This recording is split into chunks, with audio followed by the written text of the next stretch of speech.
چنانچہ 2-4 پیسے آ گئے، اب زمین پہ پاؤں ہی نہیں ٹکتے، بندوں کو کوئی بندہ ہی نہیں سمجھتا، چھوٹی چھوٹی بات پہ غصہ، چھوٹی چھوٹی بات پہ غصہ۔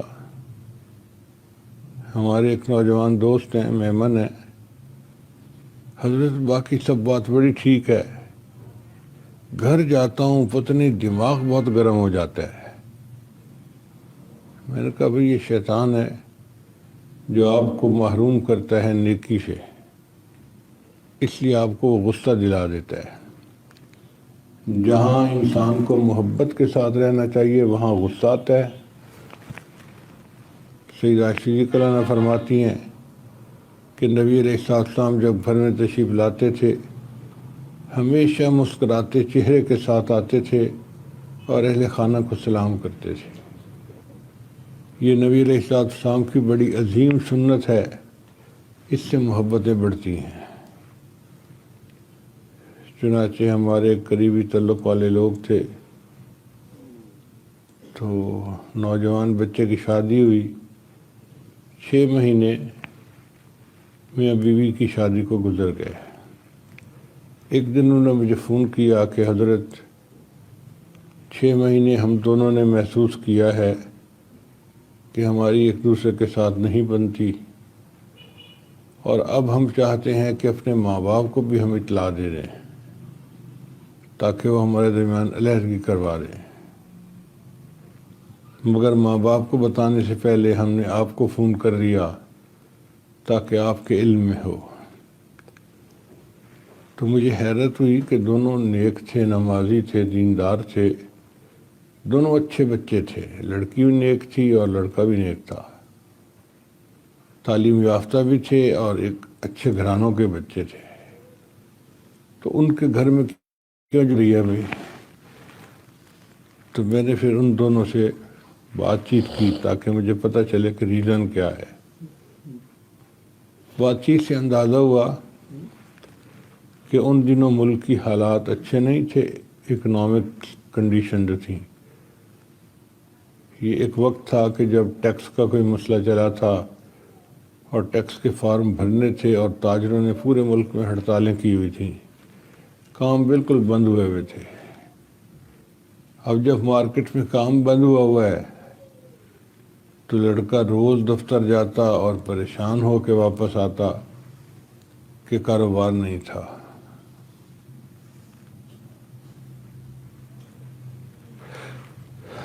اب جب وہ واپس آتا تو گھر میں اس طرح آتا جیسے کوئی بندہ بہت ہی غصے میں ہوتا ہے، چپ چپ ہوتا ہے۔ اس کی بیوی اپنے گھر میں کھانے بناتی اور انتظار میں بیٹھی ہوتی کہ میرا میاں آئے گا اور میں اس کے ساتھ مل کے کھانا کھاؤں گی۔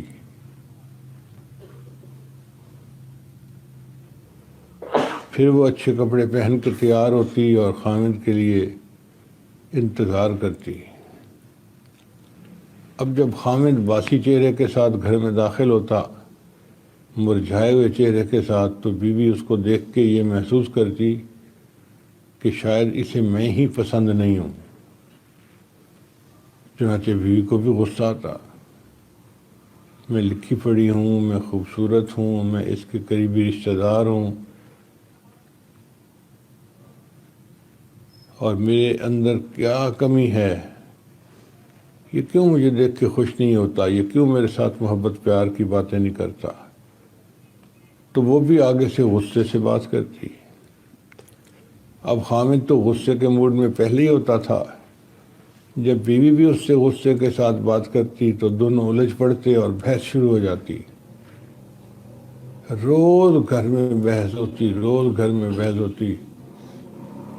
پھر اب اس روز روز کی چخ سے یہ تنگ آ گئے تھے اور چاہتے تھے کہ علیحدگی ہو جائے۔ چنانچہ جب میں نے بات کو سمجھ لیا کہ مسئلہ کیا ہے تو میں نے انہیں کہا کہ دیکھو بھائی 6 مہینے گزر گئے، 6 مہینے اور جو ہے نا وہ ٹائم نکال لو اور میں آپ کو اس کا حل بتاتا ہوں، وہ کرنے کی کوشش کرو، ہو سکتا ہے کہ گھر محبتوں سے آباد ہو جائے، تو پھر علیحدگی کی کوئی ضرورت ہی نہیں ہے۔ کہنے لگے جی ٹھیک ہے آپ بتائیں ہم نے کیا کرنا ہے۔ میرے ہسبینڈ کو سمجھایا کہ دیکھو بھائی آپ کا کاروبار چلتا ہے یا نہیں چلتا، اس میں بیوی کا کوئی قصور نہیں ہے۔ اگر ملک کی حالات اچھے نہیں ہیں تو اس میں بیوی کا قصور کہاں سے آ گیا؟ لہذا آپ جب اپنے دفتر کو بند کیا کریں نا تو جتنے دفتری پریشانیاں ہیں ان کو بھی وہیں اندر رکھ کے دروازے پہ تالا لگا دیا کرے، اور جب گھر آیا کریں تو بالکل فریش۔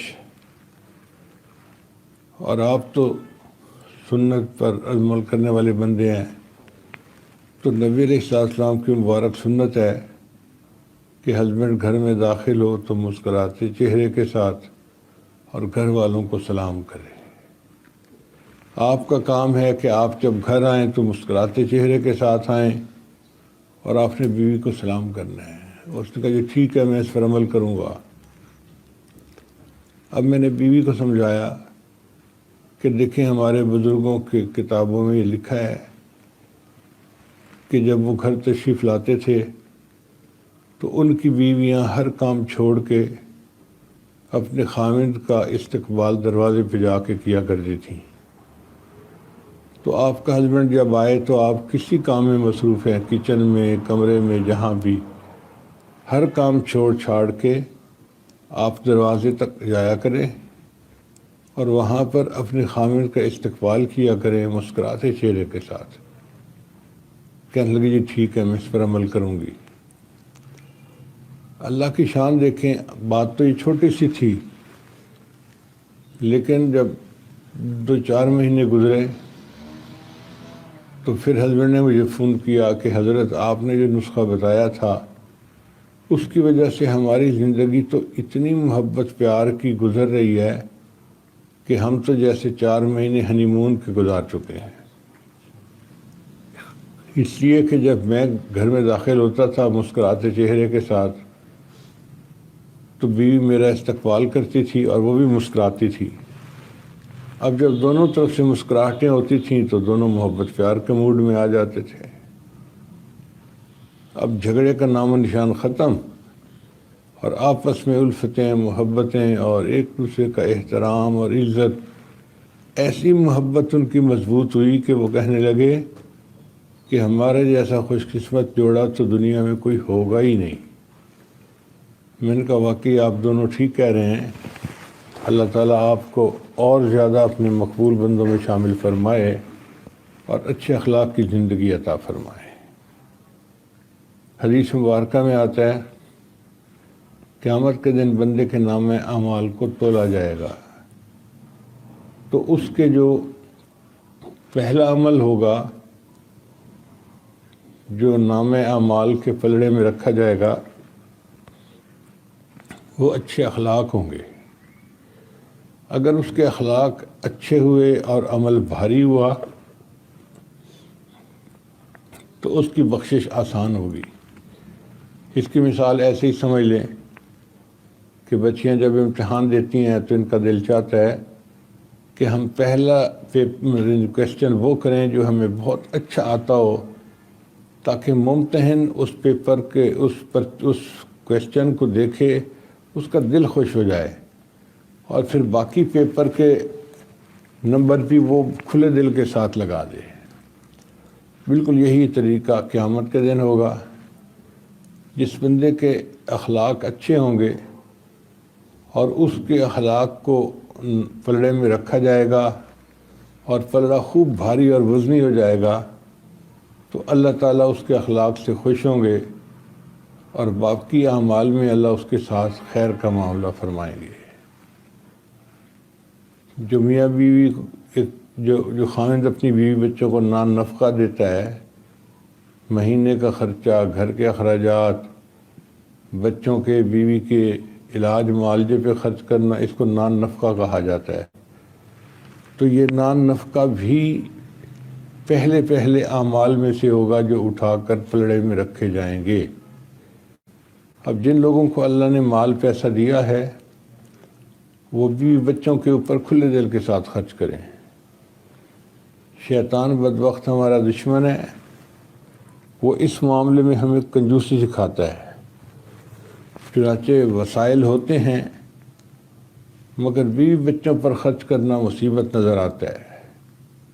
کئی دفعہ خاوند اس کو ٹول کے طور پہ استعمال کرتا ہے بیوی کو تنگ کرنے کے لیے۔ ایسا نہیں کرنا چاہیے۔ آپ اللہ کے لیے اس کے نان نفقے کو اچھا رکھیں، اس کے بدلے اللہ آپ کو عزت کی روزی عطا فرمائیں گے۔ اور دیکھا گیا ہے کہ کئی مرتبہ خاوند کو اچھا رزق ملتا بھی بیوی بچوں کی وجہ سے ہے۔ حدیث مبارکہ میں آتا ہے کہ اگر معاشرے میں بوڑھے نہ ہوتے، بیمار نہ ہوتے، بچے نہ ہوتے تو نوجوانوں کو رزق ہی نہ ملتا، ان کے گناہوں کی سبب۔ چنانچہ مرد اپنے اعمال کو دیکھیں تو پتہ نہیں ان کو 2 وقت کی روٹی بھی ملے نہ ملے، لیکن چونکہ ان کے سر کے اوپر بیوی کا بوجھ ہوتا ہے، چھوٹے چھوٹے معصوم بچوں کا بوجھ ہوتا ہے، بوڑھے ماں باپ کا بوجھ ہوتا ہے، گھر میں کوئی بیمار ہے اس کا بوجھ ہوتا ہے، تو ان بوڑھے، بیماروں، بچوں اور بیویوں کی وجہ سے اللہ تعالیٰ ان کو آسانی کی روزی دے دیتے ہیں۔ تو یہ جو کاروبار اچھے چلتے ہیں اس میں بیوی کا رزق شامل ہوتا ہے، بچوں کا رزق شامل ہوتا ہے، لہٰذا ان کو اس میں تنگ نہیں کرنا چاہیے۔ ہاں، انسان اسراف بھی نہ کرے، فضول خرچی بھی نہ کرے، مگر اتنا تنگ بھی نہ کرے کہ لوگ اپنی ضروریات بھی پوری نہ کر سکیں۔ اچھے اخلاق کے ساتھ گھر میں زندگی گزارنا یہ مومن کی پہچان ہے۔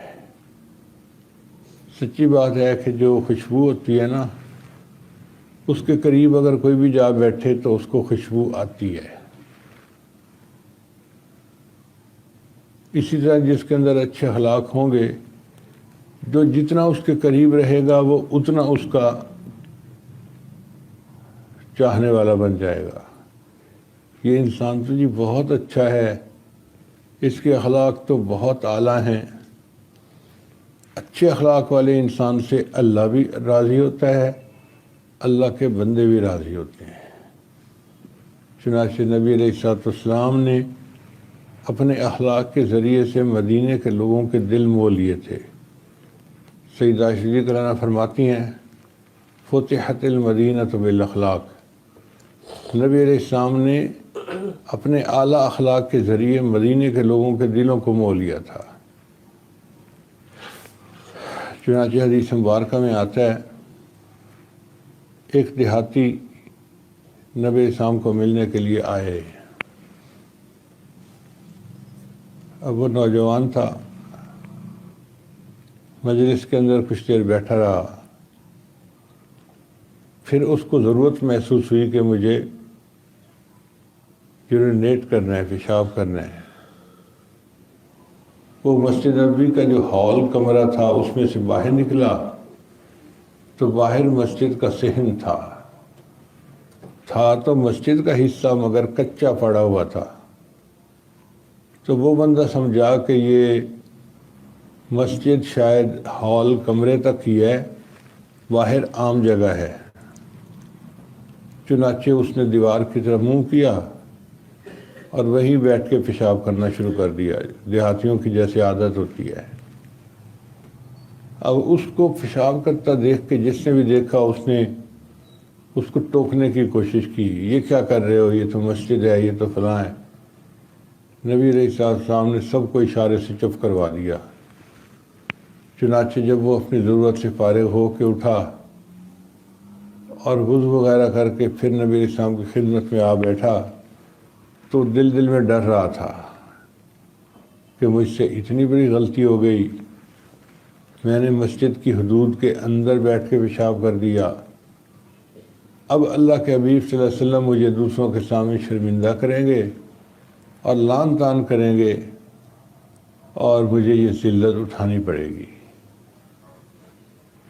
لیکن جب وہ آیا تو نبی علیہ السلام نے اس کو دوسروں کے سامنے رسوا نہیں کیا، ذلیل نہیں کیا، بلکہ اس کو سمجھایا کہ مسجدیں اللہ کا گھر ہوتی ہیں، جس طرح اللہ تعالیٰ بڑے ہیں ہمیں چاہیے ہم مسجدوں کو بھی پاک صاف رکھا کریں، لہذا مسجدوں میں پیشاب نہیں کرنا چاہیے۔ اس نے معافی مانگی، سوری کی، اور دل کے اندر اس نے سوچا کہ یہ کتنے عظیم انسان ہیں جنہوں نے دوسروں کے سامنے شرمندہ کرنے کی بجائے مجھے پیار سے بات سمجھا دی ہے۔ اب وہ آدمی شام کو واپس گھر جانے لگا تو وہ پیدل آیا تھا چل کے، اور پیدل ہی واپس جانا چاہ رہا تھا۔ جب نبی علیہ السلام نے دیکھا کہ یہ مسافر پیدل جا رہا ہے تو آپ صلی اللہ علیہ وسلم کے پاس ایک اونٹ تھا، آپ نے وہ اونٹ اس کو ہدیے میں پیش کر دیا۔ نبی علیہ السلام نے فرمایا تہادو تہابو، تم ایک دوسرے کو ہدیہ دیو، تمہارے درمیان محبت بڑھے گی۔ چنانچہ جب اس کو اونٹ مل گیا تو وہ اونٹ پہ سوار ہو کے اپنے گھر واپس چل پڑا۔ اب وہ دل ہی دل میں بڑا خوش کہ یہ کیسے عظیم انسان ہیں جنہوں نے مجھے دوسروں کے سامنے شرمندہ بھی نہیں کیا اور پھر مجھے ہدیہ بھی دے دیا سواری کا، اور اب میں سواری پہ سوار ہو کے واپس جا رہا ہوں۔ یہ بندہ جب اپنی بستی کے قریب پہنچا تو اس نے دور سے اپنے رشتہ داروں کو آواز دینی شروع کر دی، اے میرے چچا، اے میرے ماموں، اے میرے فلان دوست، اے میرے فلان دوست۔ تو جو رشتہ دار لوگ تھے وہ گھروں کے دروازے پہ نکلے کہ بھئی یہ کیوں اتنی اونچی اونچی آوازیں دے کے بلا رہا ہے۔ انہوں نے اس بندے سے کہا بھئی خیریت تو ہے، تم کیوں ایسے اونچی اونچی آوازیں دے رہے ہو؟ اس نے کہا کہ میں نے ایک ایسے شخصیت کو دیکھا ہے جو بہت اعلیٰ اخلاق والی ہیں، مجھ سے یہ غلطی ہوئی، انہوں نے مجھے شرمندہ بھی نہیں کیا، دوسروں کے سامنے رسوا بھی نہیں کیا، انہوں نے بہت پیار کے ساتھ مجھے بات سمجھائی، اور پھر واپس آتے ہوئے انہوں نے مجھے ہدیہ بھی پیش کیا، اور اس سواری پہ سوار ہو کے میں یہاں آیا ہوں تو میرا دل چاہ رہا تھا کہ میں آپ لوگوں کو بتاؤں کہ یہ کتنا عظیم واقعہ تھا جو پیش آیا۔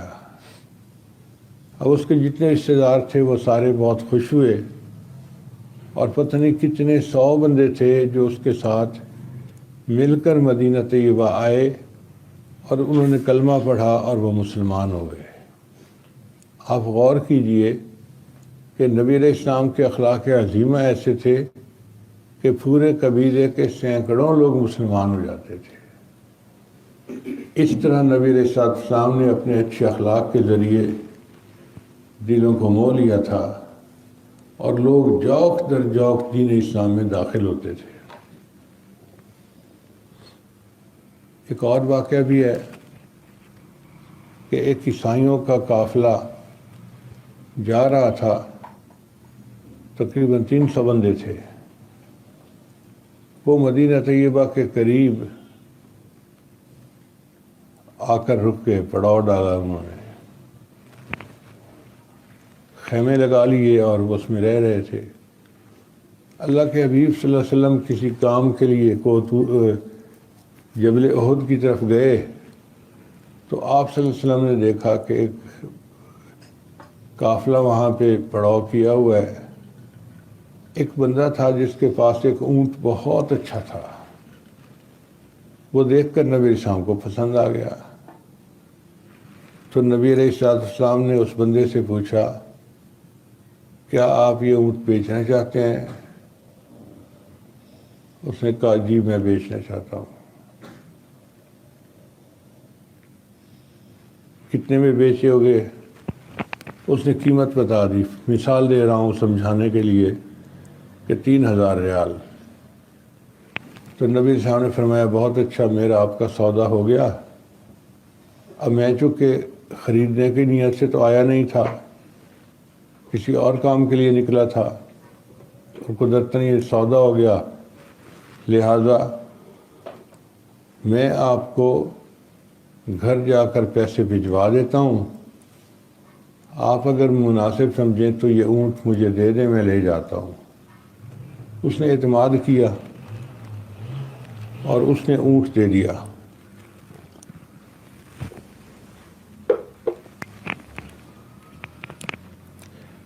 نبی علیہ السلام نے اونٹ لیا اور اپنے گھر تشریف لائے۔ تھوڑی دیر کے بعد جو قافلے کا امیر تھا ان کا، عیسائیوں کا، وہ آ گیا۔ اس کو بتایا گیا جی کہ قافلے کے ایک بندے نے اونٹ بیچا ہے اور مقامی آدمی اونٹ لے کر اپنے گھر چلا گیا ہے۔ اس نے پوچھا اس کا نام کیا ہے؟ تو بتایا کہ نام کا تو نہیں پتہ۔ اچھا بھئی اس کا ایڈریس کیا ہے؟ اس نے کہا جی ہمیں تو ایڈریس کا بھی نہیں پتہ۔ تو وہ امیر بڑا غصے ہوا کہ تم بھی بڑے بیوقوف آدمی ہو، کبھی سودا ایسے بھی کرتے ہیں کہ ایک انجان بندے کو اپنی چیز دے دی، نہ نام کا پتہ نہ اس کی جگہ کا پتہ۔ اب اگر وہ نہ آئے پیسے دینے کے لیے تو تمہارے تو پیسے ڈوب گئے نا۔ اب آپس میں لوگوں میں خسر فسر شروع ہو گئی کہ ہاں کوئی بھی نہیں جانتا وہ بندہ کون ہے اور کہاں رہتا ہے۔ تو اس پر وہ جو امیر تھا عیسائیوں کا، اس نے کہا کہ مجھے تو کوئی بندہ دو جو گارنٹی کرے کہ وہ بندہ جلدی پیمنٹ بھجوا دے گا، میں تب چپ کروں گا ورنہ میں شور مچاتا رہوں گا۔ چنانچہ جب لوگوں میں اونچی آواز سے باتیں ہونے لگیں تو خیموں کے اندر جو عورتیں تھیں ان تک بھی آوازیں پہنچی۔ اس امیر کی بیوی قریب والے خیمے کے اندر موجود تھی، اس نے بھی شور سنا تو اس نے پتہ کیا کہ کیوں لوگ اونچا بول رہے ہیں، کیا شور ہے، کوئی جھگڑا ہو رہا ہے یا کیا مسئلہ ہے۔ اس کو بتایا گیا کہ اس طرح ایک بندہ اونٹ لے کر چلا گیا سودا طے کر کے، نہ اس کے نام کا پتہ نہ اس کے ہمیں گھر کا پتہ۔ اب اگر وہ نہ آیا تو پیسے تو ڈوب جائیں گے۔ تو جو امیر قافلہ ہے وہ غصے ہو رہا ہے کہ جی کوئی بندہ اس کی ضمانت دے، اس کی گارنٹی دے۔ گارنٹی دینے کے لیے کوئی تیار نہیں تھا۔ جب یہ آوازیں اور بڑھیں تو اس وقت امیر قافلہ جو تھا اس کے خیمے سے اس کی بیوی نے آواز دے کے اس کو بلایا۔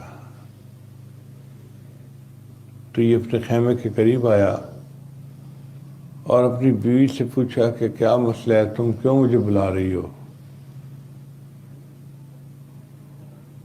اس نے کہا کہ میں اس لیے بلا رہی ہوں کہ آپ کو ضمانت چاہیے کہ جو بندہ اونٹ لے کر گیا ہے وہ پیسے بھجوا دے گا، تو میں ضمانت دیتی ہوں۔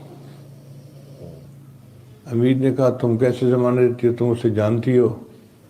اس نے کہا میں جانتی تو نہیں ہوں، جب یہ سودا ہو رہا تھا نا تو میں نے خیمے کے سوراخ میں سے باہر جھانک کے دیکھا تھا، تو میں نے اس بندے کا چہرہ دیکھا، وہ چہرہ اتنا خوبصورت تھا اور اتنا اس کے اوپر نیکی کے آثار تھے اور معصومیت تھی کہ میرا دل گواہی دیتا ہے وہ چہرہ کسی جھوٹے بندے کا چہرہ نہیں ہو سکتا۔ اب جب اس عورت نے ضمانت دے دی تو ہنگامہ تو ختم ہو گیا۔ ابھی تھوڑی دیر گزری تھی کہ دو صحابہ وہاں گئے اور ان میں سے ایک کے پاس تھال تھا اور اس میں کھجوریں تھیں۔ اس نے کھجوریں امیر لشکر کو پیش کر دی۔ امیر قافلہ نے پوچھا کہ بھئی یہ کھجوریں کیا ہیں؟ اس نے کہا کہ ہمارے آقا صلی اللہ علیہ وسلم یہاں سے ایک اونٹ کا سودا کر کے گئے تھے، انہوں نے فرمایا کہ یہ لوگ نوارد ہیں، ہمارے مہمان ہیں، یہ کھجوریں لے جاؤ اور ہماری طرف سے قافلے والوں میں تقسیم کر دو۔ اب وہ بندہ بڑا حیران کہ اچھا جو بندہ اونٹ لے کر گیا وہ اتنا اچھے اخلاق والا تھا کہ اس نے ہماری مسافری کا خیال کرتے ہوئے ہمیں کھجوریں بھیجی ہیں کھانے کے لیے۔ چنانچہ اس نے کھجوریں اپنے قافلے کے لوگوں میں تقسیم کروا دی۔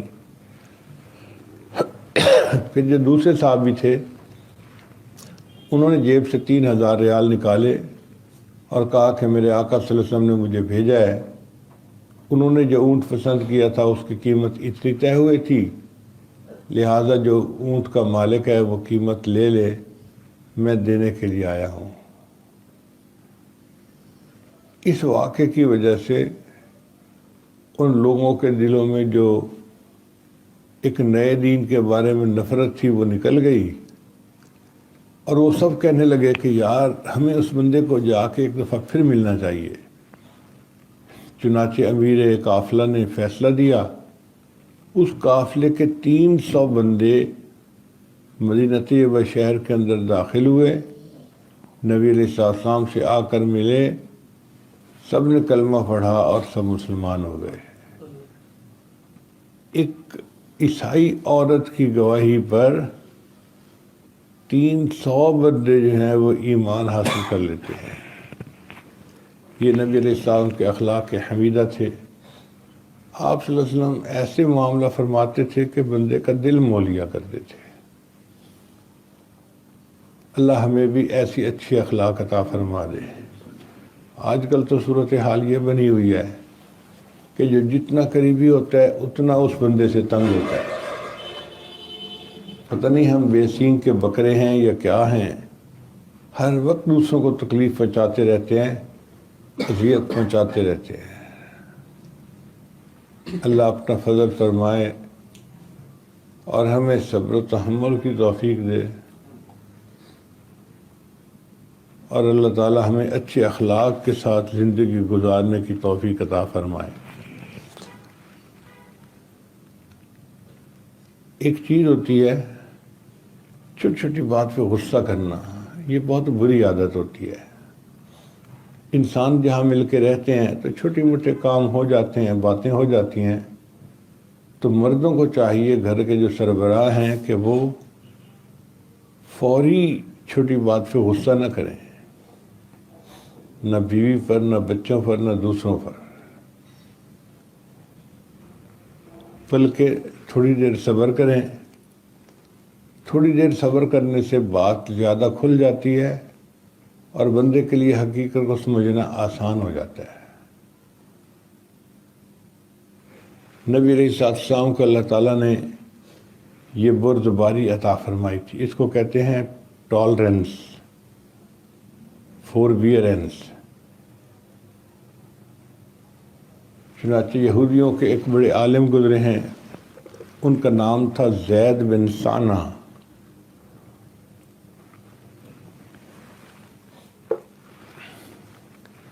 وہ اپنا واقعہ خود بیان کرتے ہیں کہ میں نے نبی علیہ السلام کو جو پہلی نظر دیکھا تو میرے دل نے کہا کہ یہ جھوٹے بندے کا چہرہ نہیں ہو سکتا۔ میں نے وہ تمام نشانیاں دیکھ لیں جو آخری نبی کے بارے میں تورات کے اندر ذکر کی گئی تھی، لیکن ایک نشانی اور بھی تھی کہ وہ اچھے اخلاق والے ہوں گے اور ان کے اندر تحمل مزاجی ہوگی۔ اس کا مجھے اندازہ نہیں ہوا، تو میں نے فیصلہ کر لیا کہ میں بھی کسی ہیلے طریقے سے آزماؤں گا ان کے اخلاق کیسے ہیں۔ چنانچہ میں موقع کی تلاش میں تھا۔ ایک دن نبی علیہ السلام اپنے حجرے سے باہر تشریف لائے اور حضرت علی عنہ ان کے ساتھ تھے۔ ایک اعرابی تھا، اس نے آ کے سلام کیا اور نبی علیہ السلام کو بتلایا کہ اے اللہ کے نبی صلی اللہ علیہ وسلم، فلاں قبیلے کے اوپر قحط سالی کا وقت آ گیا ہے اور وہ لوگ بڑے تنگ ہیں، اور میں اس قبیلے کے پاس جا رہا ہوں، اگر آپ ان کی کوئی مدد کرنا چاہتے ہیں تو آپ مدد کر دیں۔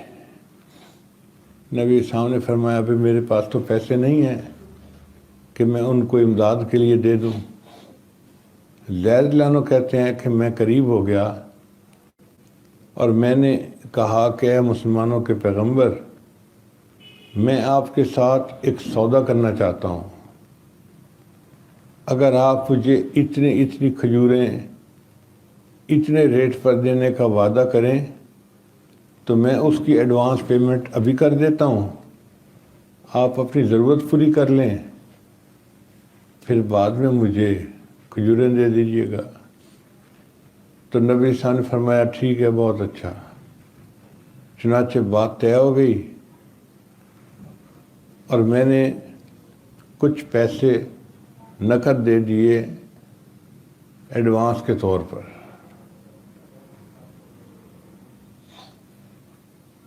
جو وقت طے ہوا تھا کہ فلاں تاریخ کو میں آپ کو کھجوریں دے دوں گا، اس میں ابھی 1 ہفتہ باقی تھا، یعنی 6-7 دن ابھی باقی تھے۔ تو میں تو موقع کی تلاش میں تھا کہ مجھے کوئی موقع ملے اور میں نبی علیہ السلام کو غصہ دلاؤں اور دیکھوں کہ یہ کیسے ریئیکشن کرتے ہیں۔ ایک جنازہ ہوا اور نبی علیہ السلام جنازہ پڑھنے کے لیے تشریف لے آئے، ابو بکر و عمر بھی ساتھ تھے۔ چنانچہ نبی علیہ السلام نے جب نماز پڑھا لی تو اس وقت میں نبی علیہ السلام کے قریب آیا اور میں نے آ کر ان کے کرتے کو اور چادر کو پکڑ لیا ان کی کمر کے قریب سے، اور میں نے بڑا غصے والا چہرہ بنا کر دیکھا اور میں نے یہ کہا کہ اے محمد صلی اللہ علیہ وسلم، آپ کیوں میری کھجوریں مجھے نہیں دیتے؟ آپ بھی قرض دینے میں بہت سستی کرتے ہیں اور آپ کے خاندان والے بھی اسی طرح سستی کرتے ہیں۔ وہ بندہ جانتا تھا کہ عرب لوگ اپنے خاندان کا طعنہ برداشت نہیں کرتے، اس نے جان بوجھ کے یہ طعنہ دیا۔ جب اس نے یہ بات کہی تو نبی علیہ السلام نے خاموشی اختیار فرمائی۔ اس بندے نے نبی علیہ السلام کے کپڑے کو کھینچنا شروع کر دیا، جیسے کسی کے گریبان کو پکڑ کے کھینچتے ہیں نا، تو اس نے کھینچنا شروع کر دیا۔ اب حضرت عمر رضی اللہ عنہ پاس تھے اور وہ دیکھ رہے تھے کہ ایک یہودی آیا ہے اور نبی علیہ السلام کے ساتھ بدتمیزی کر رہا ہے۔ تو وہ تو عاشق صادق تھے، ان سے تو یہ برداشت نہیں ہوتا تھا۔ انہوں نے فوراً کہا یا عدو اللہ، اے اللہ کے دشمن، کیا تو نبی علیہ السلام کو یہ الفاظ کہہ رہا ہے؟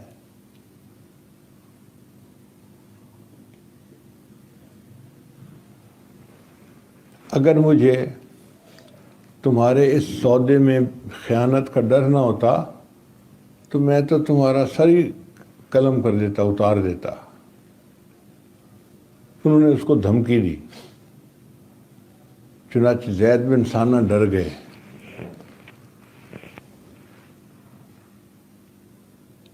نبی علیہ السلام نے مسکرا کر ان کو دیکھا اور عمر رضی اللہ عنہ کو بھی مسکرا کر دیکھا اور فرمایا عمر، تجھے یہ رویہ اختیار نہیں کرنا چاہیے تھا، تجھے یہ چاہیے تھا کہ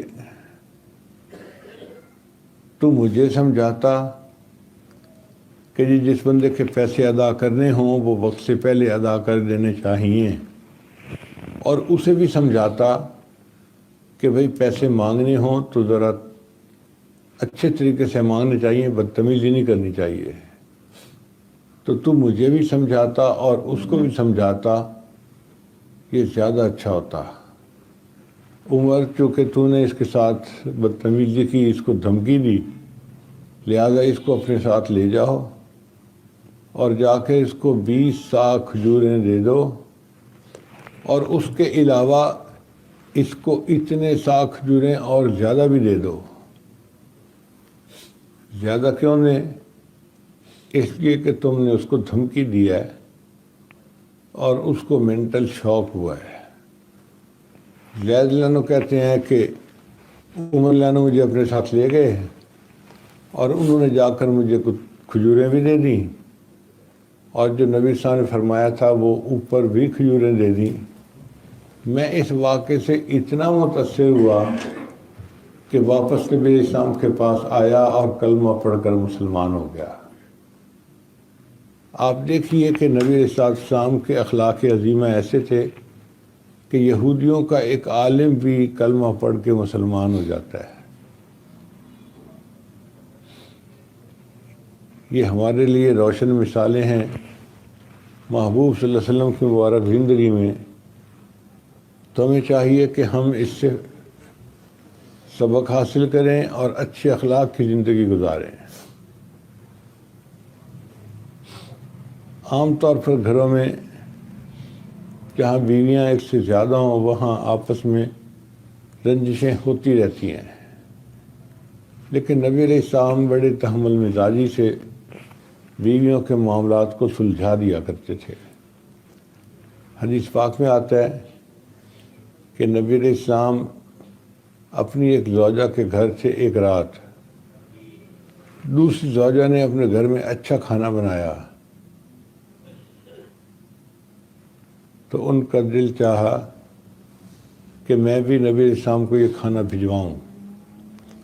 انہوں نے اپنی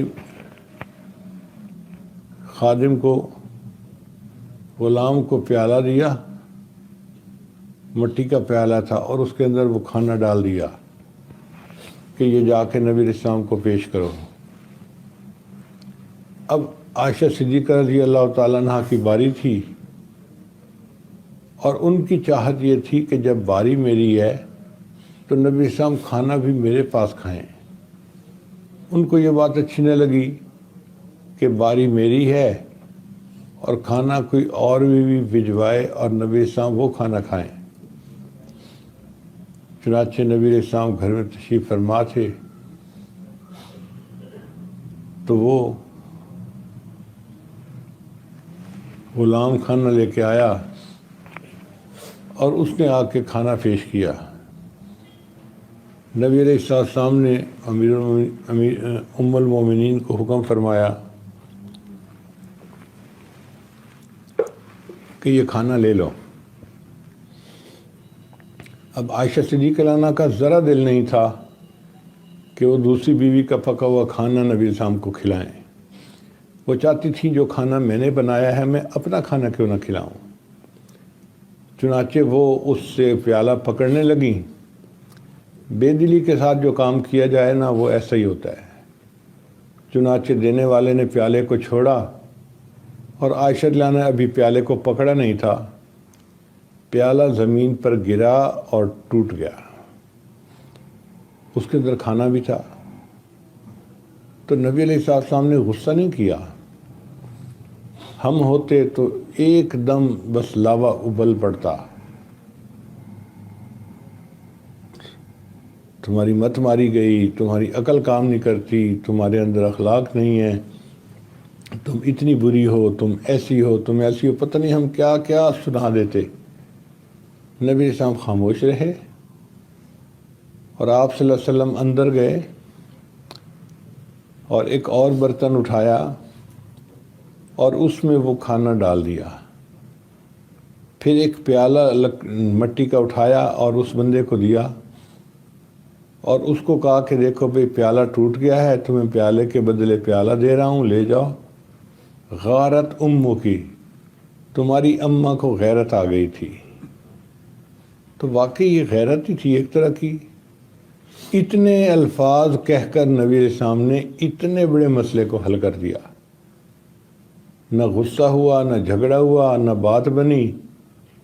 اخلاق عظیمہ اللہ نے ایسا دیے تھے کہ ایسی کرائسس کنڈیشن میں بھی نبی علیہ السلام اتنے پیار سے بات کرتے تھے کہ لوگوں کے دل اور مو لیتے تھے۔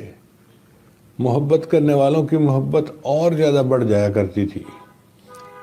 کاش کہ اللہ تعالی ہمیں بھی ایسے اخلاق عظیمہ عطا فرمائے۔ ہمیں اس کی تھوڑا سا عکس بھی مل گیا تو ہماری زندگی کامیاب ہو جائے گی۔ پورے اخلاق تو بہت بڑی بات ہے۔ تو اس طرح کے واقعات ہمیں یہ سبق دیتے ہیں کہ ہم گھروں کے اندر محبت پیار کی زندگی گزاریں حدیث مبارکہ میں ہے جب خامد بیوی کو دیکھ کر مسکراتا ہے اور بیوی خامد کو دیکھ کر مسکراتی ہے، اللہ تعالیٰ ان دونوں کو دیکھ کر مسکراتے ہیں۔ اب آپ بتائیے کہ اللہ کو راضی کرنے کے لیے اس سے بہتر طریقہ اور کیا ہو سکتا ہے؟ اللہ تعالیٰ بندے کے نفلوں پہ مسکرا کے اس کو نہیں دیکھتے، بندے کے روزوں پہ اس کو مسکرا کے نہیں دیکھتے۔ بندہ جب اپنی بیوی کے ساتھ محبت پیار سے رہتا ہے اور بیوی کو محبت کی نظر سے دیکھتا ہے، مسکراتا ہے، تو اللہ تعالیٰ میاں بیوی دونوں کو دیکھ کر مسکراتے ہیں۔ تو اللہ تعالیٰ کو راضی کرنے کا کتنا آسان طریقہ ہے کہ انسان گھر میں محبت پیار کی زندگی گزارے۔ اگر اس طرح اللہ راضی ہوتے ہیں تو محنت مجاہدوں سے بڑھ کر عمل تو یہ ہوا نا کہ انسان گھر میں ڈاؤن ٹو ارتھ رہے، اپنے چھوٹوں پر شفقت کرے، اپنے بڑوں کا ادب احترام کرے اور ہر بندے کا دل جیت لے۔ ہم اگر گھر میں ایسا بن کر رہیں گے تو اس کے بدلے ہمیں اللہ کے پسندیدہ بندوں میں شمولیت نصیب ہو جائے گی۔ اسی طرح اگر ہم کسی کی ہیلپ کر سکتے ہیں نا تو اس موقع کو ضائع نہ ہونے دیں۔ یہ پوائنٹ ذہن میں رکھ لیں، کوئی بھی موقع ہے ہم ہیلپ کر سکتے ہیں تو ضرور ہیلپ کریں۔ یہ ہمارا ہیلپ کرنا ہمارے لیے بخشش کا سبب بنے گا۔ کئی کام ہم کر سکتے ہوتے ہیں لیکن ہم خواہ مخواہ اڑی کر لیتے ہیں، ضد کر لیتے ہیں، دوسرے کو تنگ کرتے ہیں۔ ایسا نہیں کرنا چاہیے۔ جتنا دوسرے کے دل کو راحت پہنچا سکتے ہیں آپ راحت پہنچائیں، اس پر اللہ کی طرف سے اجر ملے گا۔ چنانچہ بخاری شریف کی ایک روایت ہے کہ بنی اسرائیل میں ایک عبادت گزار تھا، اس نے 60 سال اللہ کی عبادت کی۔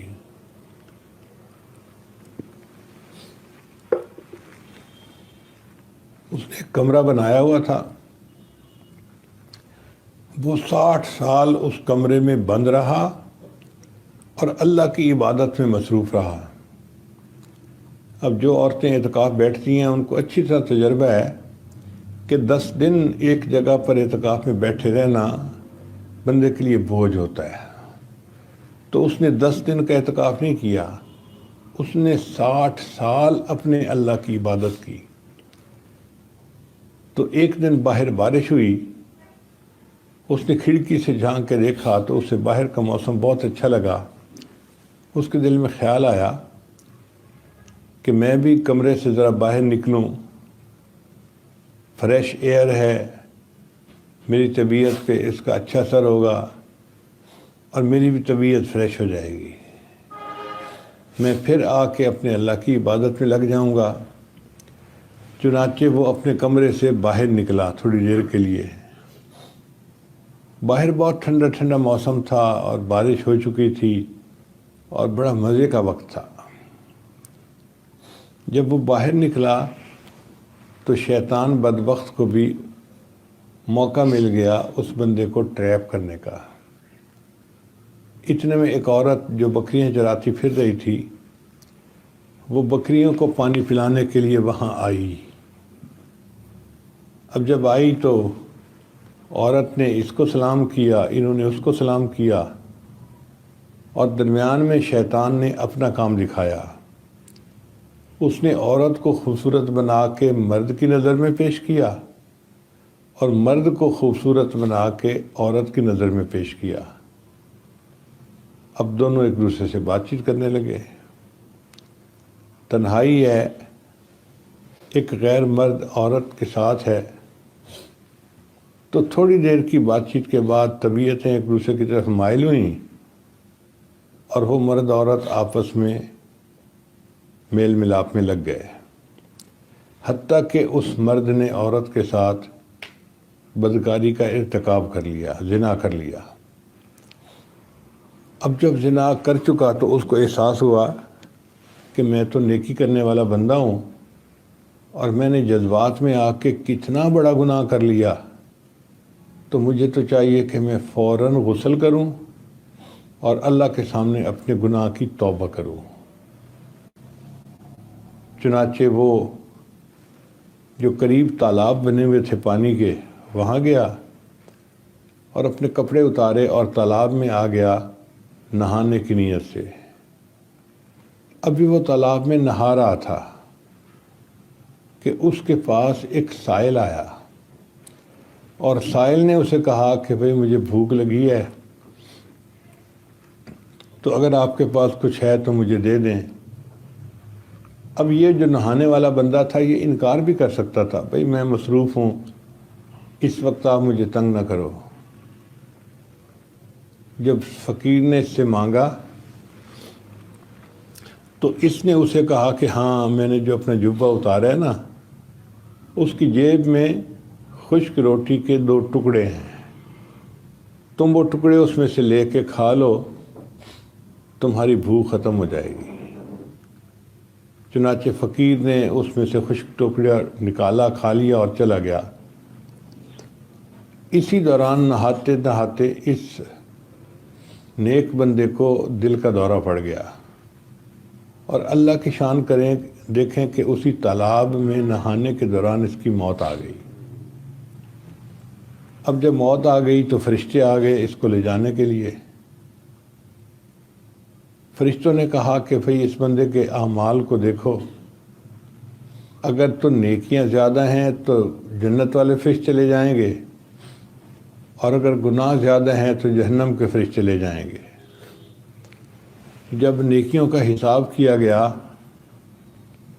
تو اس کے 60 سال کی عبادت ایک مرتبہ زنا کا جو گناہ تھا اس کے برابر نہ ہو سکی۔ گناہ کا پلڑا بھاری، نیکیوں کا پلڑا تھوڑا۔ یہ ایسا گناہ ہے کہ 60 سال کی عبادت بھی ایک دفعہ کے زنا کو نہیں مٹا سکتی۔ تو فرشتوں نے کہا کہ بھئی اس کے تو گناہ زیادہ ہیں، نیکیاں تھوڑی ہیں۔ اتنے میں ایک فرشتے نے کہا کہ یار، اس نے جو مرتے مرتے روٹی کا ایک ٹکڑا صدقہ کیا تھا نا، اس عمل کو ہم نے اس کے نام اعمال میں نہیں تولا۔ چنانچہ جب وہ روٹی کا چھوٹا سا ٹکڑا انہوں نے نیکیوں کے نام اعمال میں ڈالا تو وہ اتنا وزنی تھا کہ نیکیوں کا پلڑا جھک گیا، اور اللہ نے اس بندے کے لیے جنت کا فیصلہ فرما دیا۔ اب آپ دیکھیے کہ 60 سال کی عبادت کام نہ آ سکی، ایک فقیر کو روٹی کا ٹکڑا جو دیا موت کے قریب قریب جا کر، وہی ٹکڑا بخشش کا ذریعہ بن گیا۔ تو دوسرے کی تکلیف کا خیال کرنا اور دوسرے کی مصیبت میں اس کے کام آنا، یہ اللہ کو بہت پسندیدہ عمل ہے۔ حدیث مبارکہ میں آتا ہے کہ بخاری شریف کی روایت ہے، بنی اسرائیل کی ایک عورت تھی جو بہت بد کردار تھی۔ اس نے ایک مرتبہ دیکھا کہ ایک کتا ہے جو پیاسا ہے، اس کی زبان نکلی ہوئی ہے۔ تو اس عورت نے کنویں میں سے پانی نکالنے کی کوشش کی۔ اس کے پاس کوئی رسی وغیرہ تو نہیں تھی۔ اس نے اپنا دوپٹہ اتارا اور اپنا جوتا اتارا، اور جوتے کو دوپٹے کے کونے کے ساتھ باندھ کے اس نے کنویں کے اندر نیچے لٹکایا، حتیٰ کہ جوتے میں پانی بھر گیا۔ جو بند جوتے ہوتے ہیں نا، ایسے جوتے میں پانی بھر گیا۔ تو وہ جوتا اس نے کھینچ لیا اور اس کا پانی اس نے کتے کے منہ میں ڈالا۔ جب 1-2 مرتبہ اس نے پانی اس طرح کتے کے منہ میں ڈالا تو کتے نے خوشی کی ایک آواز نکالی۔ حدیث مبارکہ میں ہے، اس کتے کی خوشی کی آواز سن کر اللہ نے اس عورت کی زندگی کے سب گناہوں کو معاف فرما دیا۔ آپ غور کیجئے، ایک کتے کی پیاس کا اس نے اگر خیال کیا، اللہ زندگی کے سب گناہوں کو معاف کر رہے ہیں۔ اگر گھر میں عورت گھر کے مردوں کو یا دوسرے آدمیوں کو پانی پلائے گی تو اس کے گناہوں کو اللہ کتنا معاف کریں گے. اس لیے گھر کے کام کاج کرتے ہوئے بچیوں کو تنگ نہیں ہونا چاہیے. ایک کھانے کے دوران ان کو 70 دفعہ بھی اٹھ کے جانا پڑے چیز لانے کے لیے تو تحمل مزاجی کے ساتھ جائیں اور کام کریں. کبھی چمچ لانا ہے، کبھی فورک لانا ہے، کبھی چھری لانی ہے، کبھی نمک مرچ لانا ہے، کبھی فلاں چیز لانی ہے، فلاں چیز لانی ہے. گھر میں تو ہوتے ہی ہیں کام. ہم نے دیکھا ہے کہ گھر کی بچیاں اس کا برا مناتی ہیں، ہمیں کوئی کھانا ہی نہیں کھانے دیتا. ہم تو آ کے ٹیبل پہ بیٹھتی ہیں تو بس ہمیں ہر بندہ کام بتانے کے لیے بیٹھا ہوتا ہے. نہیں، یہ گھر کے کام ہمارے لیے بخشش کا سبب ہیں.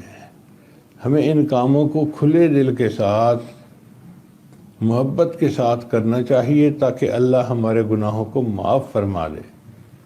اگر ان چھوٹے چھوٹے کاموں سے اللہ راضی ہوتا ہے تو دوڑ دوڑ کے کام کرنے چاہیے،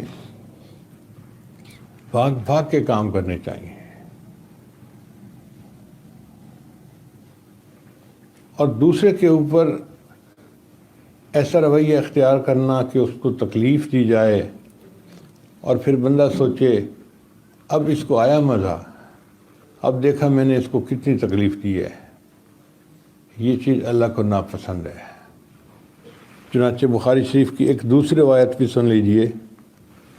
ایک عورت تھی، ساری رات عبادت کرتی تھی اور سارا دن روزہ رکھتی تھی.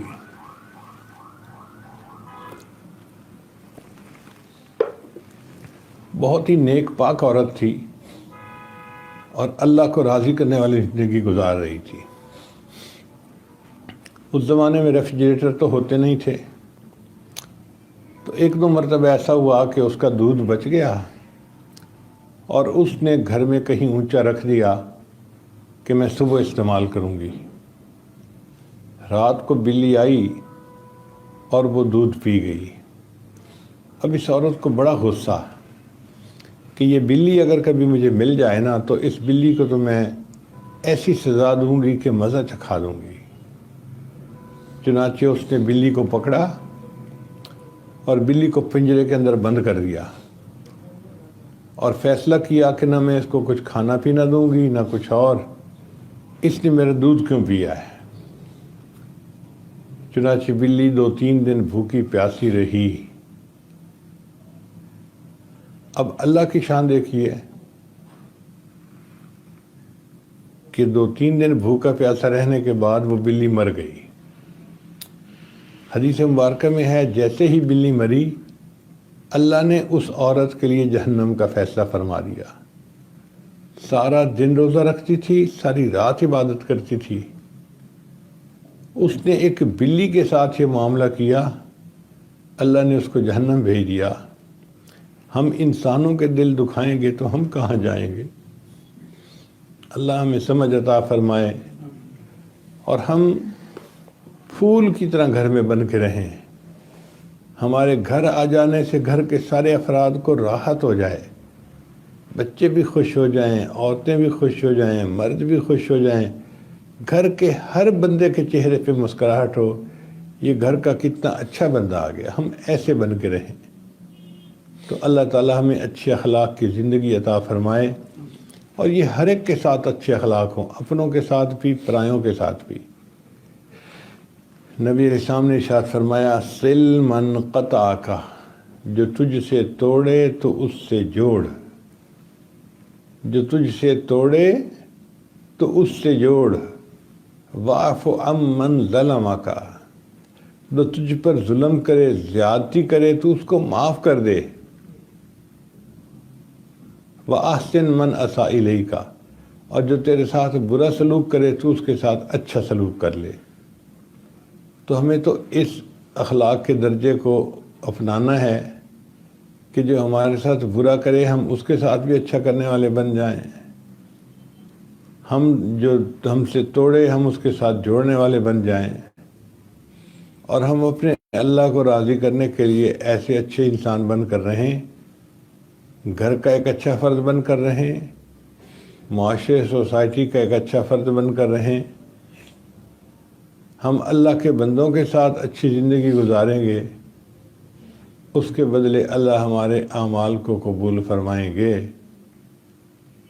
لہذا اللہ تعالیٰ سے دعا مانگنی چاہیے۔ ہمارا یہ تجربہ ہے کہ کچھ لوگ دیکھنے میں داڑھی منڈے ہوتے ہیں اور لگتا ہے کہ یہ بڑے ہی بے نمازی قسم کے لوگ ہیں، مگر ان کے تحمل، ان کے اندر نرم مزاجی ہوتی ہے، اتنے پیار سے بات کرتے ہیں کہ دوسرے کا دل مو لیتے ہیں۔ وہ بندہ جو اتنے اچھے اخلاق والا ہے وہ زیادہ بہتر ہے اس بندے سے جو ظاہرہ تو داڑھی بھی رکھی ہوئی ہے اور سر پہ ٹوپی بھی کی ہے، امامہ بھی باندھا ہے، کپڑے بھی سنت کے مطابق ہیں، مگر ایسا اکھڑ مزاج ہے، گھر والوں کو بھی ستایا ہوا ہے، ماں کو بھی، بیوی کو بھی، بچوں کو بھی، جو کاروباری ساتھی ہیں ان کو بھی دکھ دیا ہوا ہے، ہر بندہ اس سے تنگ ہے۔ اس بندے کی نیکی اور دینداری کا کیا فائدہ ہوا اگر اس نے اچھے اخلاق ہی نہیں اپنائے؟ اللہ کو اگر اچھے اخلاق پسندیدہ ہیں تو ہم بھی دعا مانگے کہ اے اللہ ہمیں اچھے اخلاق دے دیجئے تاکہ ہم آپ کے بندوں کے لیے بھی باعث رحمت بن جائیں اور قیامت کے دن اللہ آپ کو بھی ہم پسند آ جائیں اور آپ کی اہم رحمت کی نظر ہمیں نصیب ہو جائے۔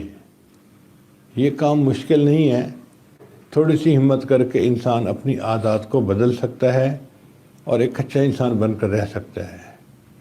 عورت کے لیے تو جنت میں جانا بہت آسان ہے۔ حدیث مبارکہ میں آتا ہے کہ اللہ تعالیٰ عورت سے 2-3 باتیں پوچھیں گے۔ پہلی بات، کیا تو فرض ادا کرتی تھی، فرض نمازیں پڑھتی تھی، روزے رکھتی تھی؟ یا اللہ میں فرض ادا کرتی تھی۔ کیا تو پردے کا اہتمام کرتی تھی؟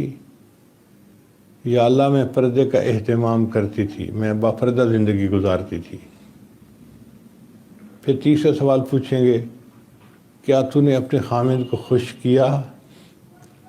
تو خامند گواہی دے دے گا، یا اللہ یہ بڑی خدمت گزار تھی اور اس نے بڑی خدمت کی اور مجھے زندگی میں بہت خوش کیا، میں اس سے راضی ہوں۔ جس عورت کے یہ 3 کام سیدھے ہو جائیں گے، فرض ادا کرنے والی ہوگی، اپنی عزت و عصمت کی حفاظت کرنے والی ہوگی اور اپنے خامند کو اس نے خوش کر لیا ہوگا، تو اللہ تعالیٰ اس کو فرمائیں گے اچھا جا جنت میں نے تیرے سب گناہوں کو معاف کر دیا۔ تو عورت کے لیے تو جنت میں جانا بہت ہی آسان کام ہے، اور مرد کے لیے بھی جنت میں جانا بہت آسان کام ہے۔ وہ کیسے؟ کہ مرد اپنی بیوی بچوں کو خوش رکھے، ان کو محبت دے، ان کو پیار دے، ان کو دل کے قریب رکھے۔ عورت اتنی خوش ہو کہ جب کل قیامت کے دن اللہ اسے کہیں کہ اچھا تو عورت جنت میں چلی جا، تو وہ عورت خامند کے بغیر نہیں جائے گی۔ یا اللہ میں تو دنیا کے کسی مال میں بھی اکیلی نہیں جاتی تھی ہسبینڈ کے بغیر، اتنی بڑی جنت ہے، میں خامند کے بغیر کیسے جاؤں، مجھے اس کو ساتھ لے کے جانا ہے۔ اس بیوی کی شفاعت پر اللہ خامند کی بھی بخشش فرما دیں گے اور اس کو بھی آسانی سے جنت عطا فرمائیں گے۔ تو اللہ کو راضی کرنے کا آسان طریقہ، میاں بیوی محبت پیار کی زندگی گزاریں، اچھے اخلاق کی زندگی گزاریں، اور ہم اللہ کے بندوں کے لیے باعث رحمت بنیں، باعث زحمت نہ بنیں۔ غصہ دکھا کے ہمیں کیا مل جاتا ہے؟ دوسرے کو تکلیف دے کے ہمیں کیا مل جاتا ہے؟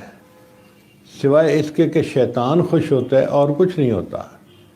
تو ہم شیطان کو خوش نہ کریں، ہم اپنے رب رحمان کو خوش کریں۔ اگر کوئی بات ہو گئی ہے، غلطی ہو گئی ہے، تو خامند بیوی سے معافی مانگ لے، بیوی خامند سے معافی مانگ لے، اس میں کوئی شرم نہیں کرنا چاہیے۔ بیویاں یہ بات توجہ کے ساتھ سنیں، خامند کے سامنے ہاتھ جوڑنے پڑیں، خامند کے پاؤں پکڑنے پڑیں، جو مرضی کرنا پڑے خامند جائیں۔ یہ آپ کا مٹ جانا آپ کے لیے جنت پہ جانے کا سبب بنے گا۔ اور اگر آپ ضد بازی پہ اتر آئیں گی کہ چھوٹی چھوٹی باتوں پہ ضد کرنی ہے اور اپنی بات منوانی ہے، تو پھر تو جہنم میں جانے کا راستہ ہموار کرنے والی بات ہے۔ اللہ تعالیٰ ہمیں اخلاق عظیمہ عطا فرمائے، گھر کا معاشرے کا ایک اچھا فرد بن کر رہنے کی توفیق عطا فرمائے۔ جو بچے ہیں، بچیاں ہیں، ان کے لیے اپنے ماں باپ کو راضی کرنا بہت آسان کام۔ گھر میں رہتے ہوئے جو بچہ اپنے دوسرے بہن بھائیوں کے ساتھ جھگڑا نہ کرے، ان کے دکھ دینے پہ بھی صبر کر جائے اور ماں باپ کی فرما برداری کرے، ماں باپ اس بچے سے بہت خوش ہوتے ہیں، اور جی ہماری یہ بچی صالحہ تو بہت اچھی ہے، ہمارا یہ بیٹا تو بہت ہی پیارا ہے۔ ماں باپ کا دل خوش ہوتا ہے، سمجھ آتی ہے کہ واقعی بچہ ایسا ہے کہ ماں باپ کی دل کو راحت ملتی ہے۔ تو بچے اگر گھر کے کام کریں، ایک دوسرے کے ساتھ اچھے طریقے سے زندگی گزاریں، تو ان بچوں کے لیے اپنے رب کو راضی کرنا اور بھی زیادہ آسان ہے۔ ماں باپ کو راضی کیا، اس کے بدلے اللہ کی رضا ان کو نصیب ہو گئی۔ اور جو بڑے حضرات ہیں وہ اپنے دفتر میں، کاروبار میں دوسروں کے ساتھ رحمت کا معاملہ کریں، محبت پیار کا معاملہ کریں، اللہ تعالیٰ ان کے ساتھ رحمت کا معاملہ فرمائیں گے۔ چنانچہ ایک بادشاہ گزرے ہیں، ان کا نام تھا ابراہیم ادم، مگر ان کے دل میں اللہ کی محبت بھی تھی، اور وہ چاہتے تھے کہ کسی طرح اللہ کے چاہنے والوں میں میرا نام شمار ہو جائے۔ ایک رات ان کی آنکھ کھلی تو انہوں نے دیکھا کہ کمرے میں روشنی ہے اور ایک بوڑھا سفید بالوں والا بندہ ہے، وہ بیٹھا ہوا رجسٹر پر کچھ لکھ رہا ہے۔ تو انہوں نے پوچھا آپ کون ہیں؟ اس نے کہا میں فرشتہ ہوں۔ کیا لکھ رہے ہیں؟ اس نے کہا میں ان لوگوں کے نام لکھ رہا ہوں جو اللہ سے محبت کرنے والے ہیں۔ تو ابراہیم اعظم نے پوچھا کہ کیا میرا نام شامل ہے؟ اس نے کہا آپ کا نام اس رجسٹر میں کیسے ہو سکتا ہے؟ آپ تو بادشاہ ہیں، شاہانہ زندگی گزارتے ہیں، محلات کی مزے اڑا رہے ہیں، تو آپ کا نام اللہ کے چاہنے والوں میں کہاں آ گیا؟ تو ابراہیم اعظم رحمۃ اللہ علیہ خاموش ہو گئے۔ پھر ان کے ذہن میں خیال آیا کہ میں بھی تو سارا دن اللہ کے بندوں کے کام کرتا ہوں، میں اپنے دربار میں بیٹھتا ہوں تو جو فریاد لے کے آتا ہے میں اس کی کام کرنے کی کوشش کرتا ہوں کہ اس بندے کی پریشانی بھی دور ہو جائے، اس کی بھی دور ہو جائے، اس کی بھی دور ہو جائے۔ تو انہوں نے کہا کہ اچھا بھائی، اگر میرا نام اللہ کے چاہنے والے بندوں کی فہرست میں نہیں آ سکتا تو میرا نام اس فہرست میں لکھ لو جو اللہ کے بندوں کو چاہتے ہیں اور ان کی خدمت کرتے ہیں۔ میں سارا دن اسی کام میں تو لگا رہتا ہوں نا، فلاحی کام کرتا ہوں۔ تو فرشتے نے کہا اچھا میں تمہارا نام اس رجسٹر میں لکھ لوں گا۔ خواب ختم ہو گیا۔ اللہ کی شان دیکھیں کہ کچھ عرصے کے بعد پھر دوبارہ یہی واقعہ پیش آیا۔ ابراہیم اعظم نے دیکھا کہ ایک بوڑھا بیٹھا ہے، روشنی ہے اور وہ کچھ لکھ رہا ہے۔ پوچھا کون ہو؟ اس نے کہا میں اللہ کا فرشتہ ہوں۔ کیا کر رہے ہو؟ اس نے کہا میں ان بندوں کے نام لکھ رہا ہوں جن بندوں سے اللہ محبت کرتے ہیں۔ تو ابراہیم اعظم نے کہا کہ اچھا اس رجسٹر میں میرا کہیں نام ہے؟